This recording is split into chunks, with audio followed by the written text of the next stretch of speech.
Welcome to Ashes and Echoes. Here the night is quiet, until it isn't.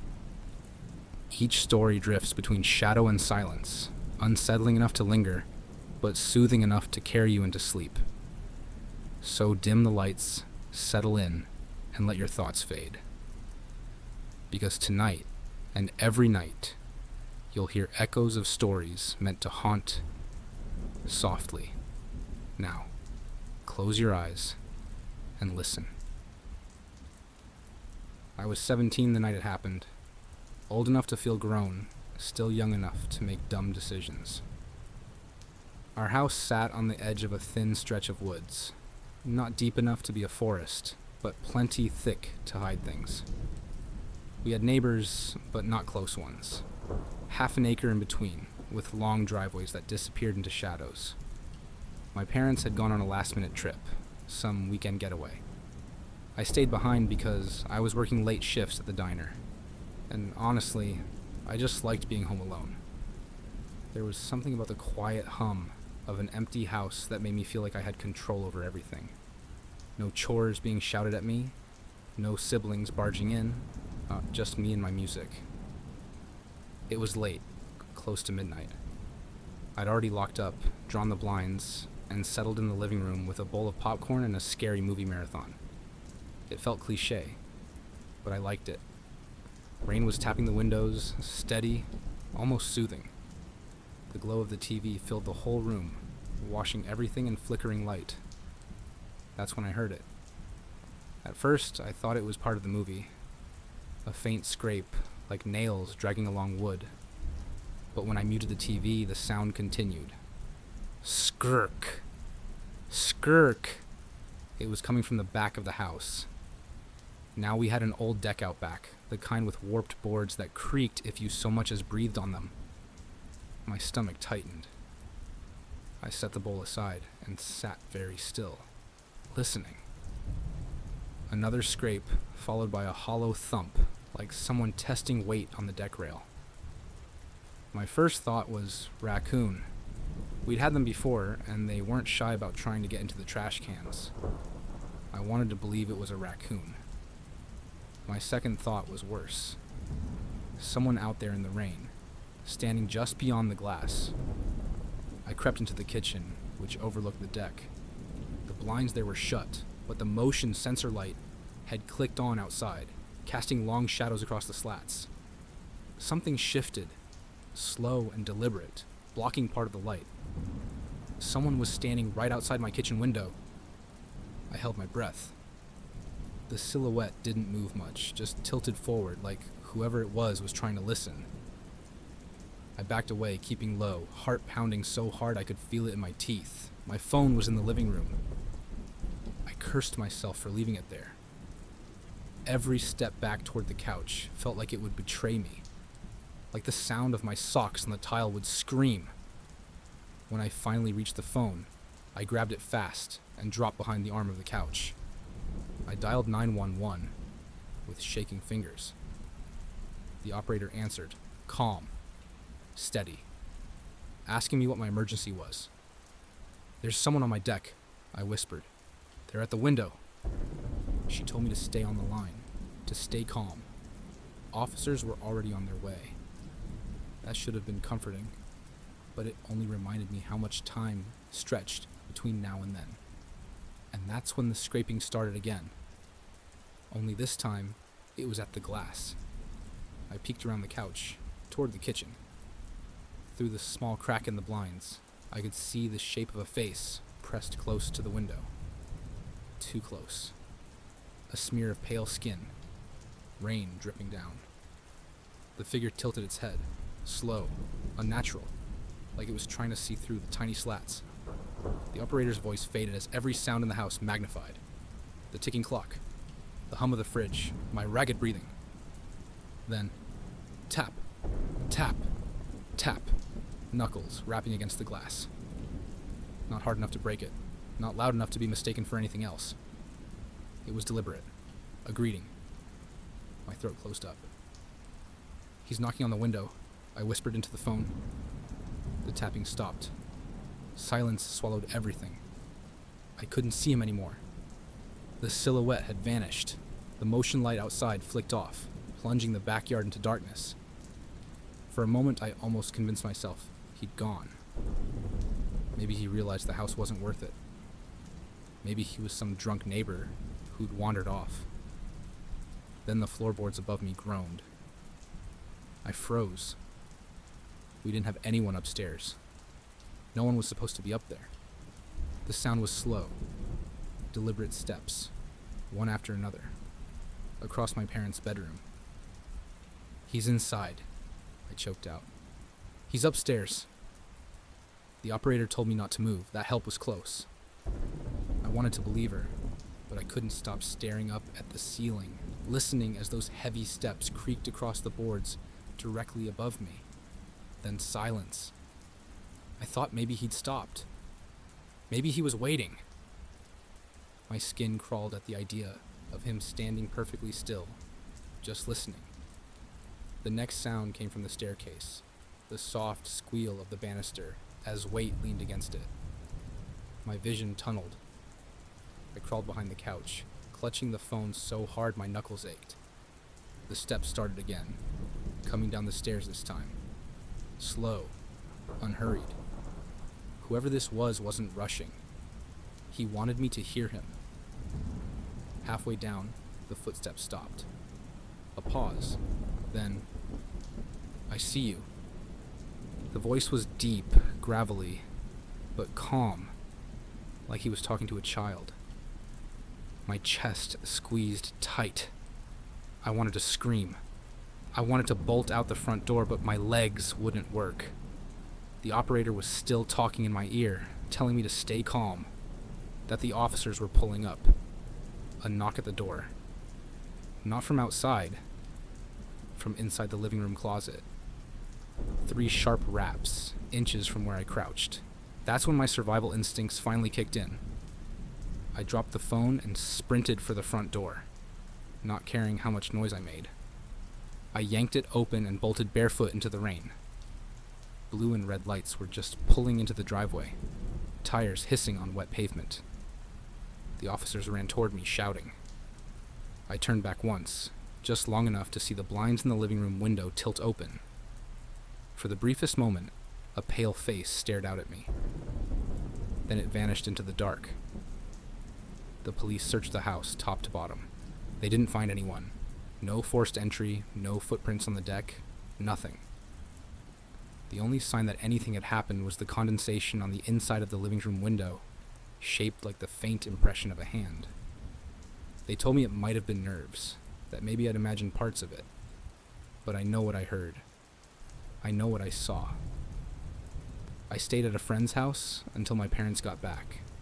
They tried to reassure me, said, maybe it was some drifter passing through. But the thing that haunts me most isn't the tapping at the glass or the footsteps on the stairs. It's the knock on the closet door. Because when the police checked inside, they found it empty. No footprints, no hiding space, nothing. That closet doesn't even connect to the attic or crawl space. It's a sealed off room. No one could have been in there.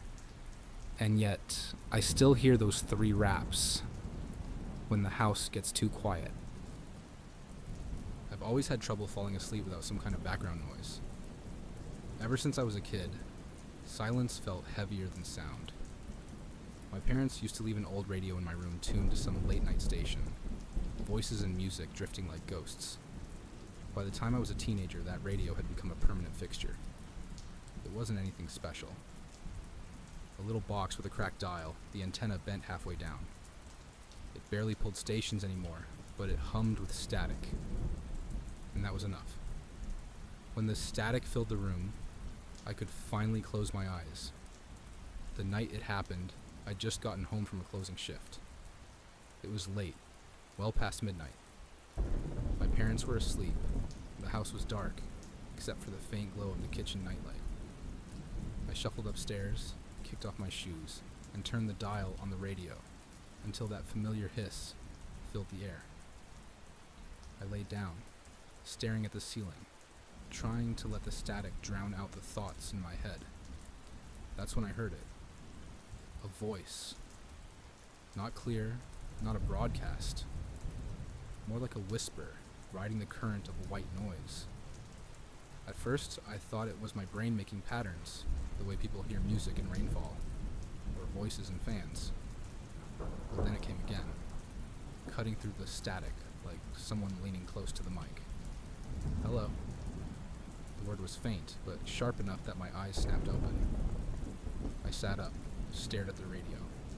The static continued, steady, unchanged. I told myself I imagined it, laid back down. Seconds later, the voice returned, softer this time. Can you hear me? My skin prickled. I leaned over and turned the dial, thinking maybe I'd landed on some low-power AM station bleeding through. But no matter where I turned, it was only static. The voice had come from nowhere. I clicked the radio off.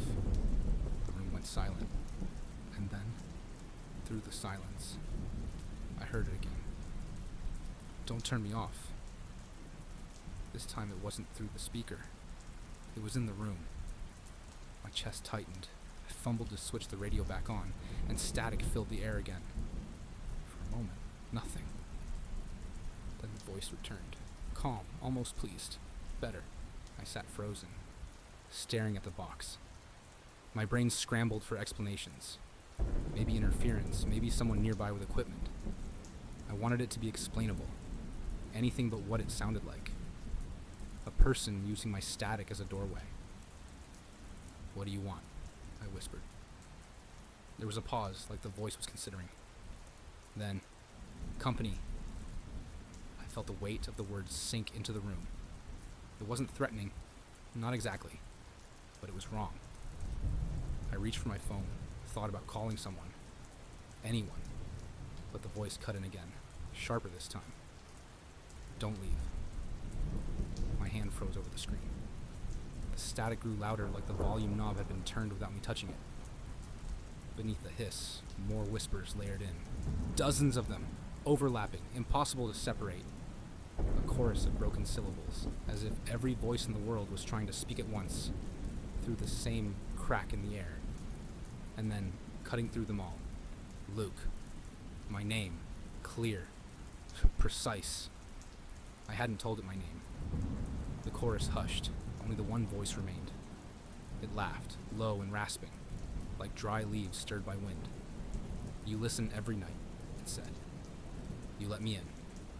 I stumbled back from the nightstand, heart pounding. The radio buzzed louder, the static trembling like something alive. The door to my room creaked open. I spun around, expecting my mom or dad. But the hall was empty. The only light was the dim glow from the kitchen far below. When I turned back, the radio was silent. Not off, just silent. No static, no voice. Dead air. For a moment I thought maybe it had finally broken. I reached out, tapped the side. That's when the dial spun on its own, quick and sharp, like invisible fingers had flicked it. The speaker crackled, and the voice came one last time, clear as if the person was standing right behind me. Now I know where you live. The radio clicked off. I didn't sleep the rest of the night. I sat with every light in my room turned on, staring at the silent box like it might start moving again. By morning, I convinced myself it had been exhaustion, stress, imagination, anything but real.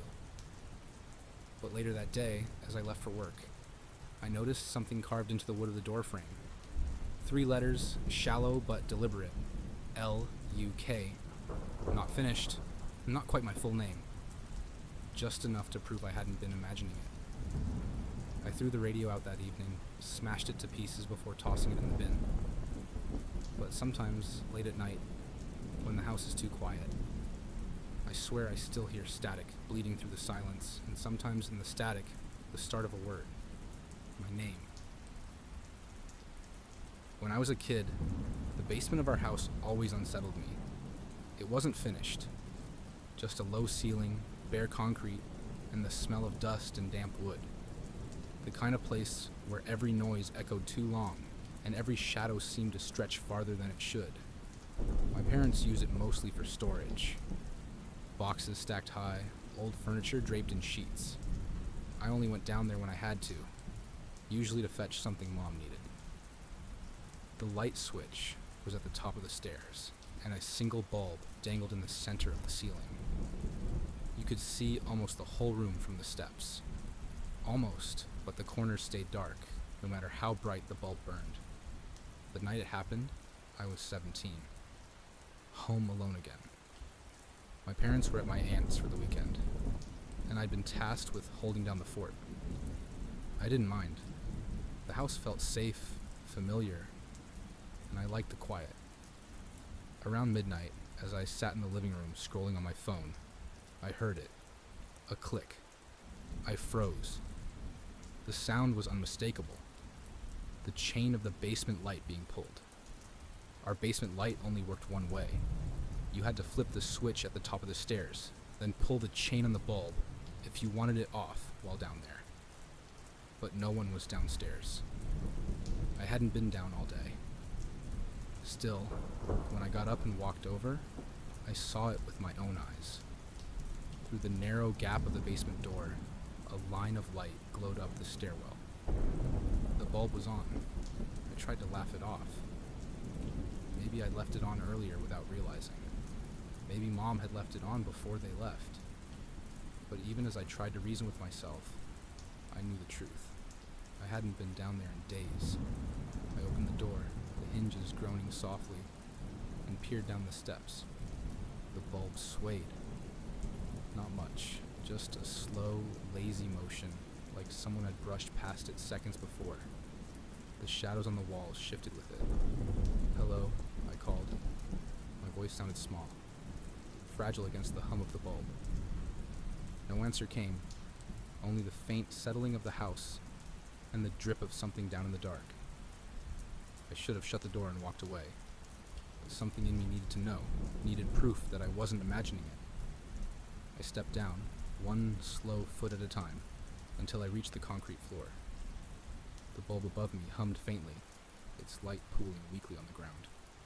I looked around. Boxes, furniture, dust. Nothing out of place. And then, as I turned toward the far wall, the bulb flickered. Once, twice, then steadied.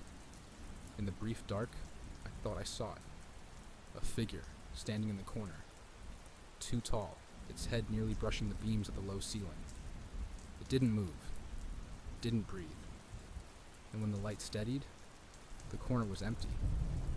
I backed toward the stairs, my heart pounding. The bulb flickered again, quicker this time, shadows stretching and breaking across the room. I bolted up the steps, 2 at a time, slammed the door shut, and locked it. I pressed my back against the wood, chest heaving. Silence.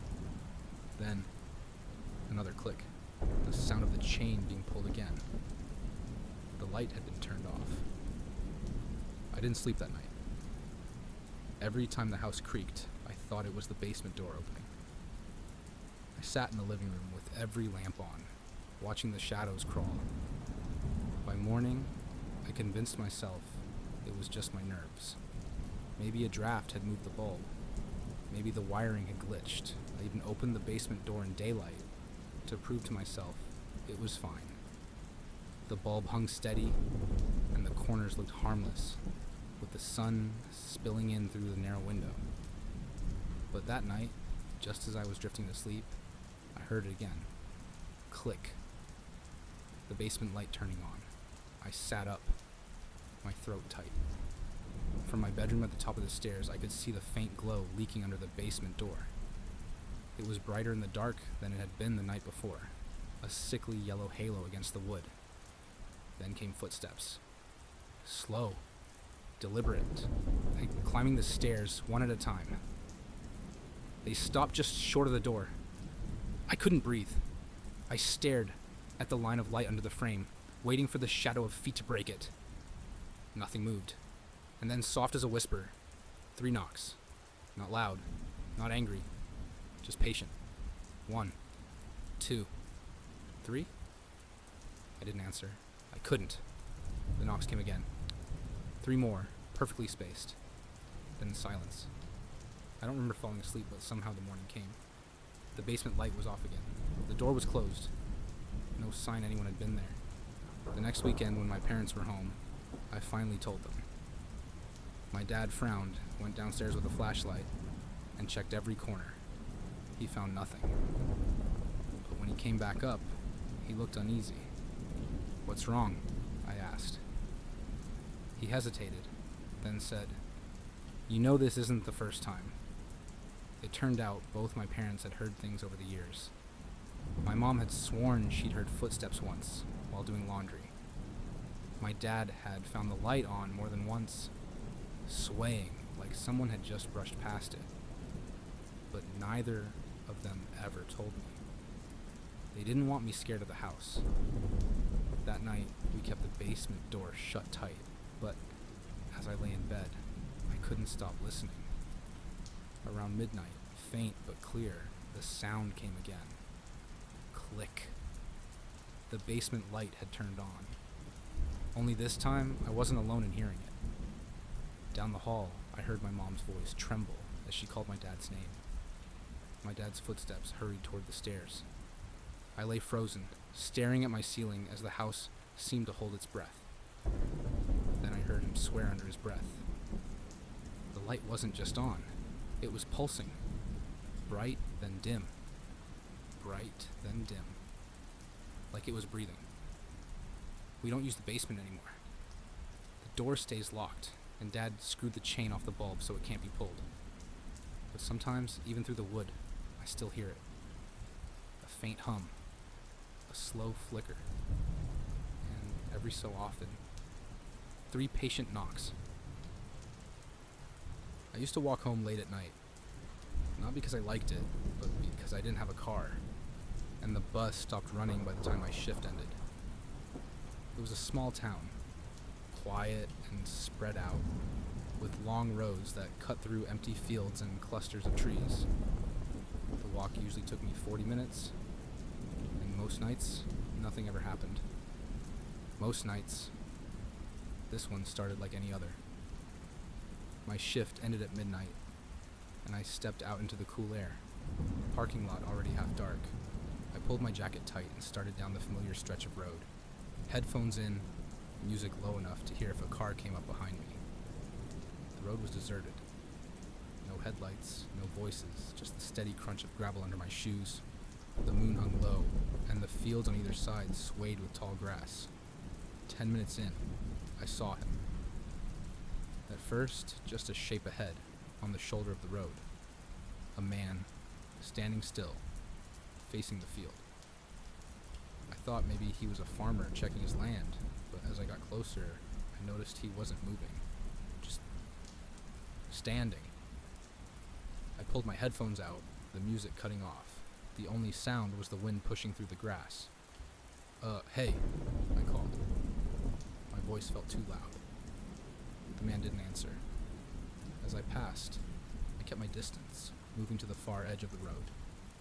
He was tall, his clothes dark, his hands hanging at his sides.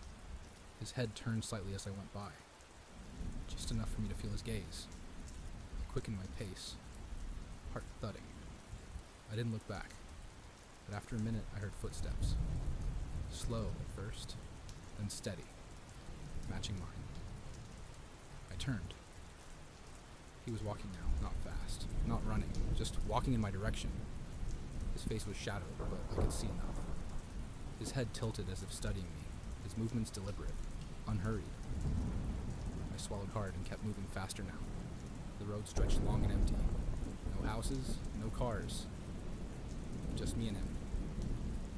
"Do you need something?" I called over my shoulder. My voice cracked.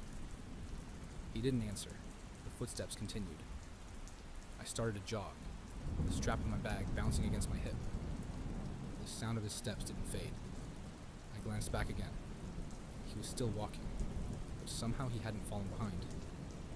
The distance between us stayed the same, like no matter how fast I went, he would always be just far enough away to see me. By the time I reached the turn that led into the wooded stretch, my lungs burned. The trees loomed overhead, and the air grew heavier, darker. I wanted to stop, to catch my breath, but I couldn't. Not with him behind me, Branches scraped in the wind, and shadows shifted along the road. I risked another glance. He was closer, not walking anymore, standing at the edge of the trees, half hidden in the dark. I hadn't seen him move, hadn't heard his steps catch up. He was just there. My pulse spiked. I stumbled forward, nearly tripping over a crack in the pavement. I wanted to scream, but the sound stuck in my throat. I kept going, my legs aching, my vision blurring with panic. Every time I looked back, he was there. Sometimes ahead, sometimes behind. Always watching. Finally, the road opened into the neighborhood where I lived. Porch lights glowed in the distance, and the sight nearly brought me to tears. I sprinted the last stretch, lungs burning, shoes slapping the pavement. When I reached my driveway, I spun around, desperate to see if he'd followed me. The road was empty. No man. No footsteps. Just the wind and the quiet hum of streetlights. I stood there shaking, staring into the dark until my knees gave out. The next night, I convinced myself it had been exhaustion. A trick of shadows, nerves from walking alone. I told myself I wouldn't see him again. But I did. Every night after that, at some point along the walk, he appeared. Sometimes on the shoulder of the road. Sometimes standing in the middle. Always still, always watching, and always closer. I stopped calling out to him. I stopped asking what he wanted. Deep down, I knew he wouldn't answer. One night, I tried a different route, cutting through side streets, changing directions, even waiting an hour before leaving work. It didn't matter. He was always there. I'd glance over my shoulder, and he'd be at the corner. Step onto a new road, and he'd already be waiting at the bend. The police didn't believe me. They drove the stretch, patrolled the fields. Nothing. No footprints, no signs. But I know what I saw, and I still see him sometimes. Not just on the road anymore. Out of the corner of my eye in parking lots, or at the edge of the trees behind my house. Always still. Always watching. The man on the road. I was 19 the first time I wandered into the dark web. It started like it always does, with curiosity. Everyone had heard rumors back then. Hidden marketplaces, hacked cameras, chat rooms where you could pay to watch anything. Most people dismissed it as urban legend, but I wanted to see for myself. So I followed tutorials, downloaded the right browser, and typed in strings of gibberish links until finally the screen shifted. I was in. At first it was nothing. Ugly websites with black backgrounds and green text. Marketplaces with bad spelling. Fake names. Nothing like the movies. But the longer I clicked, the stranger it got. That's when I found the forum. It didn't have a name, just a symbol. 2 rings overlapping, almost like an infinity sign drawn wrong. The first post at the top was pinned in blood red text. For entry, you must watch. I should have left then, but I clicked. The link led to a live stream. Black screen at first, then static. After a few seconds, the camera steadied on a room. Small, dimly lit. A single chair in the center, metal legs scraping against the floor. In the corner of the frame, a chat box flickered with messages. Dozens of them scrolling fast. Usernames I couldn't pronounce. Words and languages I didn't recognize. But they all kept repeating one phrase over and over again. The show begins. I waited, stomach tight, telling myself it was fake. That's when the man walked in. Tall, dressed in black. His face hidden behind a mask. Smooth and white, with no features except 2 round holes for eyes. He moved slowly, deliberately, like he knew every motion was being watched. He placed something on the chair. At first, I thought it was a doll. Slumped over, head tilted. But then it shifted, groaned faintly. My breath caught. It wasn't a doll, it was a person. A young man, maybe my age. His wrists were tied, and a strip of tape covered his mouth. His eyes darted around wildly, glassy with panic. The chat exploded. Messages flew faster than I could read. Some were laughing. Some were demanding things. Some typed only numbers, like bids. The man in the mask reached into his pocket and pulled out a knife. Long, thin, gleaming under the single bulb. He held it up to the camera, letting the viewers see. That's when I slammed the laptop shut. My heart pounded, my hands shaking. I sat there in the dark. The hum of the screen burned into my ears. It had to be fake, I told myself. It had to be. But the look in that boy's eyes, it wasn't acting. I didn't sleep that night. Every time I closed my eyes, I saw the chair, the mask, the knife. By morning, I'd convinced myself it was just some sick performance, staged for people who wanted to believe it was real. But when I opened my laptop again, the screen flickered. A message box appeared, even though I hadn't logged back into the forum. You watched. My stomach dropped. I hadn't given them my name, hadn't typed in the chat. There was no way they could know who I was. Another message appeared. Don't look away next time. I slammed the laptop shut again and left it closed for days. I thought maybe it would stop there, that if I ignored it, it would fade. But it didn't. The emails came first. Anonymous accounts, always with the same subject line. You watched. No text inside, just a blank body. Sometimes there would be an image attached, always of the same chair, empty, waiting. Then the calls started. My phone would buzz with an unknown number. If I picked up, I'd hear nothing but static. If I didn't, they'd leave voicemails. Breathing. Knocks. Once, a faint laugh. I tried everything, changing my passwords, wiping my hard drive, even buying a new phone. Nothing worked. The messages always found me. And then, one night, I woke to the sound of a ping. I rolled over in bed, groggy, and saw my laptop screen glowing. It had turned on by itself. The stream was open.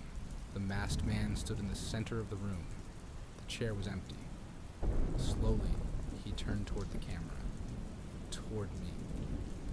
He tilted his head, the empty eye holes boring through the screen. Then he raised a hand and lifted a small, cracked phone into view. My phone. The same model. The same case. A perfect copy of the one sitting on my nightstand. The chat erupted in a language I couldn't understand. And then clear across the feed, a single line of text appeared. Check your door. My stomach turned to ice. I didn't move. Didn't breathe. Slowly, I turned my head toward the bedroom door. There, faint but visible under the crack, was a glow. A soft, flickering red light, the same color as the text. I don't remember how I got out of the house. Maybe I ran. Maybe I crawled out the window. All I know is that by the time the police arrived, I was standing barefoot in the yard, shaking so hard I couldn't speak. They searched the house. Nothing. No signs of entry. No strange devices. No red lights. They told me it was stress. Paranoia from too much screen time. They told me to stay off the dark web. That everything I'd seen was performance art. But I know what I saw. And I know what I hear sometimes. Late at night, when my laptop hums back to life on its own. The sound of a chair dragging across concrete, waiting for me to watch again. You've just listened to another collection of stories from Ashes and Echoes. If they kept you awake, or lulled you to sleep, then the echoes have done their work. For more nights like this, remember to subscribe, and let each new story drift into your dreams. Until next time, sleep lightly. The night is never as quiet as it seems.